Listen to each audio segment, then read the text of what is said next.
அனைவருக்கும் வணக்கம். உறவானாலும் சரி, நட்பானாலும் சரி, அதில் ஒரு பர்சன் பார்த்திங்கன்னா வித்தியாசமாக இருப்பாங்க, ரொம்ப அமைதியாக இருப்பாங்க. அந்த பர்சன் அந்த கூட்டத்தில், அந்த உறவுகளில், நட்பில் ரெண்டுலேயுமே இன்னொருத்தவங்க ஆப்போசிட்டில் இருக்கிறவங்க அவங்க மேலே தான் தவறு இருக்கும். ஆனால் இவங்க என்ன செய்வாங்க அப்படின்னா, அந்த தவறையும் அதை வந்து வெளியில் காட்டாமல் அமைதியாகவே இருந்து இவங்க மேலே உள்ள தவறு மாதிரி சாரி கேட்டுக்கிட்டு இவங்க அமைதியாக வாழ்ந்துட்டு இருப்பாங்க.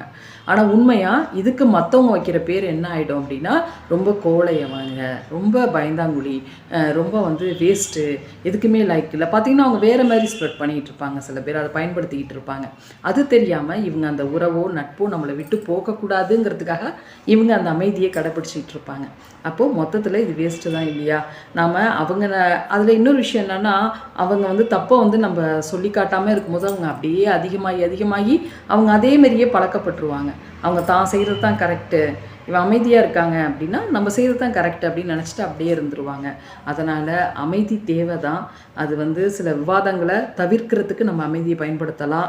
ஆனால் எல்லா இடத்துலையும் நான் அமைதியாக இருந்தோம் அப்படின்னா அவர்கள் செய்கிற தவறு கூட அது சரின்னு நினச்சிக்கிட்டு அப்படியே காலப்போக்கில் நம்மளை அடிமையாகவே வச்சுருப்பாங்க.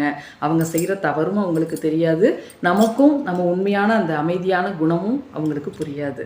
அதனால் உண்மை என்னவோ அதன்படி செயல்பட, தப்புன்னா தப்புன்னு சொல்லிட்டு நகர்ந்துறது கூட நல்லது தான். நன்றி.